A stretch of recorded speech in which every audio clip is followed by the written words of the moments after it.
Good morning, friends. Good morning, sir. This is Dr. Prashant Khankhoje. So, welcome you all for this TEDx speech. Let me begin with a story. It's a real incident in my life. When I was first graduated in engineering, way back in 1998, 1989, I was traveling in a train to attend an interview. You know, fresh graduates, they are very fond of attending interviews because the fares are reimbursed. So, new places you can see. So, I was traveling in a train. It is almost 16 hours of journey. And I carried my novel and a Walkman with me. Sony Walkman, can hear the song in between because 16 hours is very long journey. So when I sat in the train at around 5 o'clock in the evening, I just settled down, saw some co-passengers, and then I started reading my novel. After a few hours, maybe around 7:30, 8 o'clock in the evening, I saw suddenly some raised voice in the compartment. And the old couple sitting next to me, they were around my parents' age, were quarreling with each other, shouting at each other. So I could not resist myself. And I asked, "Uncle, what is the matter?" So he said, little hesitantly, he said, "My wife could not locate the tiffin box we carried, and now it's a dinner time, and we are worried." So I said, "Doesn't matter, I'll order dinner for you." I said, "No, is it possible?" Because they were quite old couple. I said, "Don't worry, I'll do it." So suddenly I went to pantry car, ordered dinner for them, and we all three of us had dinner. And they were so become friendly now after that. They started asking everything about me. I started asking everything about them. So we become friendly, and then I shared the Walkman songs also with them. And after a while discussion, we could find out that all of us are going to the same destination. They are also traveling to the same place where I was going. And early morning when we got down at the station, they said their son is coming to pick them up. And I was saying goodbye to them that I have to be hurry because I had to attend an interview. They said, no, wait for some time. Let me introduce to my son, the old man said. I said, okay. So I waited for some time. Their son arrived. We greeted each other. And then I just casually asked their son that I came for an interview and this is the company where I was going to attend. Surprisingly, their son said, it's my company. So you are going to the same place where I was actually working. So I asked him, can you suggest me any good hotel nearby? And how far is the company? He said, no, it's a township, very far away from the railway station. And I'll drop you at the hotel nearby and then you can go on. The old man was hearing our conversation. And he said, what son, this is not good. Are you dropping him to a hotel? This good boy has helped us a lot in the train, helped me to walk through the toilet because I could not walk in a running train, and you are asking him to stay in a hotel. Take him to our home, the old man and the auntie said. So the son was little hesitant. A new person, unknown person, can he take to their home? But the old man insisted. And I was so surprised that finally they agreed. I went to their home, got their blessings, attended the interview, got that job also. So friends, from this story, when today I was looking back to it and I was analyzing my mindset during that time, as a fresh graduate being in our own world, reading a novel, suddenly out of nowhere I helped them. And I really have a gratitude for them, had great blessings for interview. And then when I said I did something very naturally, without waiting any expectation in return. Today, are we doing that same thing? We are in the comfort zone all the time. And we are not at all interested in helping others. We want to be in our own world. Take today's incident. I was traveling today in the plane. It was just 1 hour flight. We started at 6:30 in the morning. Everybody was half awake, doing something here and there. It was only 1 hour journey. And suddenly after half an hour, one small kid started crying. And the fellow passenger suddenly shouted, ask your kid to shut down. And then the young parents were so worried that the fellow passengers are getting disturbed. And this is the story. Only for 1 hour journey, only for half an hour, we cannot tolerate any disturbance in our field. How much sleep was getting disturbed? 15 minutes, 20 minutes, half an hour? But even then, many fellow passengers started shouting, why you are carrying your such a old young son in a flight journey? Why can't you take your own car? Something, all those nonsense they were talking.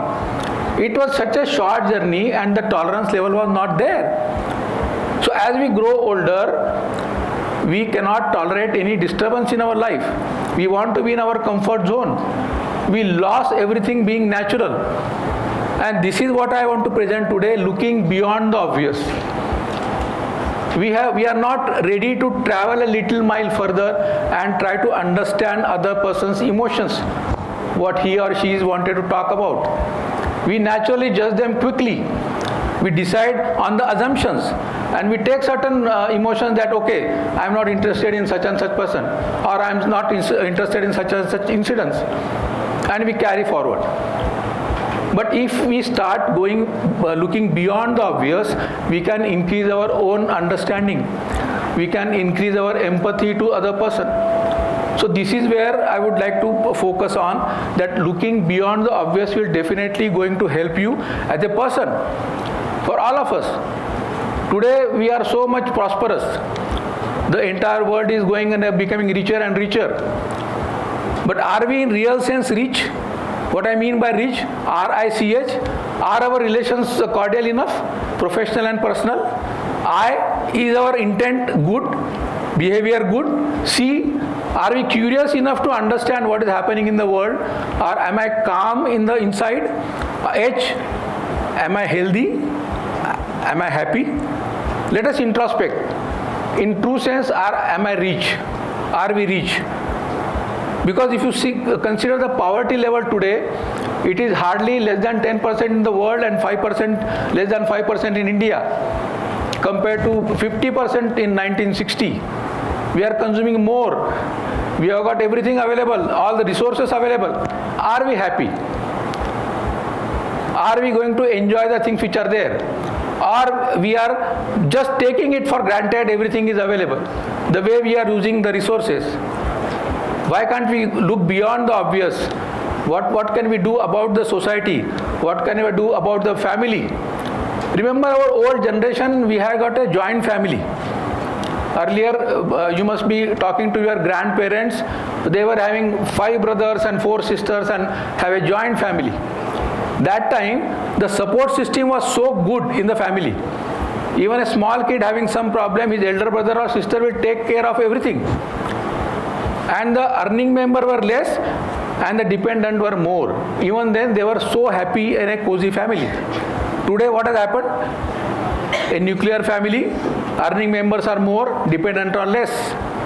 We are only talking about 1 or 2 kids in the family, and there is no support system. Even if you need some problem in the study, your parents or mother and father will say, go and ask your teacher, we don't have time, we have to go to office. Where is the family system? Where is the support system? So can we look beyond the obvious to have a family system available, extended family for that matter? It is possible. We can have our friend circle, we can have our mentors, we can have our friends to work as a supporting system to each other. And let us hope for the looking beyond the obvious. Hope, I mean hidden opportunities for personal enhancement. What is happening today? Our efficiency has increased. We are digital, physical plus digital, it is a physical. We are doing everything online. We have so many friends, a virtual friend. And what is happening? We are greeting them for 2 seconds and that's it. Happy birthday, forget the matter. Earlier people were meeting each other, understanding their faces. Today, I am sure most of us are greeting each other, happy birthday or happy wedding anniversary, and don't even recollect their faces to whom we are greeting. We are not going beyond the obvious. We are just becoming robo. Even today, what is happening that even for going your own home, you are putting a Google map in your car that take me to home. Become so much robotic that I'm not using here at all.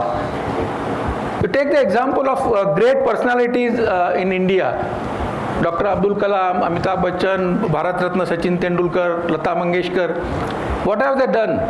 They have looked beyond the obvious. They have got extended work. They have got focus clear. They are not worried about the nitty-gritties of day-to-day life. They work so hard for their entire life and excel.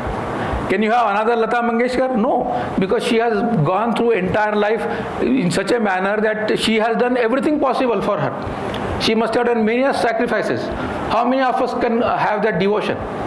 It's not, because we are thinking very narrow. We are keeping our limited vision today. We are not looking here and there to extend our support system, extend our attention, get many knowledge which is possible. We are not doing it. And in turn, what is happening? We are focusing our very narrow vision. We are only looking, all the professionals today, all the people who are working, they are looking only what is the obvious solution possible. Not even giving a thought that what are the extra solutions possible or creative solutions possible. A current research says in a professional life, more than 52% of mid-level and higher level officers are under tremendous stress and worried about the work-life balance and getting burnt out. As per WHO, World Health Organization, 1 in 8 person is suffering from a depression or anxiety. Why this is happening? Because we don't have that much of confidence in others. We are not looking beyond the obvious, that whatever, this is my circle of concern and I'm only working in this circle of concern. I'm not asking any help. Asking help to somebody may be created as something which is not there with me. I'm taking it as my inferiority complex. No, why should I ask them? And in that turn, what is happening? Their total work-life balance is getting disturbed. Everything is going beyond their control. So just a small story about the students who are facing an interview. Again, 2 students were selected and they got exactly equal marks, and the MD of the company says, okay, I have to select only one. So let us come for a cup of coffee.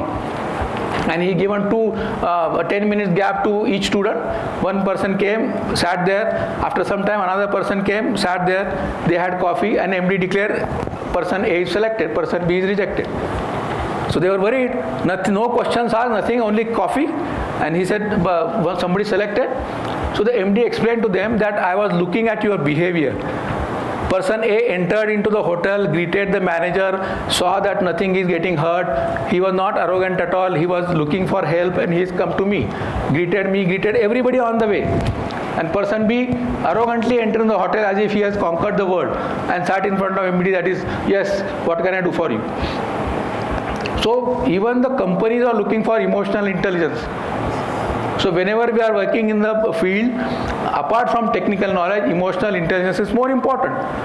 Like artificial intelligence, everybody is talking. Somebody is talking artificial intelligence and natural stupidity. But for me, artificial intelligence means amazing individual. You have to turn yourself into amazing individual, that is AI, and appropriate impact, that is AI. So friends, I'll conclude here with a famous quote. I shall live in this world, or I shall pass through this world but once. Any good, therefore, or any kind thing which I can do to any human being, let me do it now. Let me not defer it or neglect it, because I shall pass through this world only once. Thank you very much.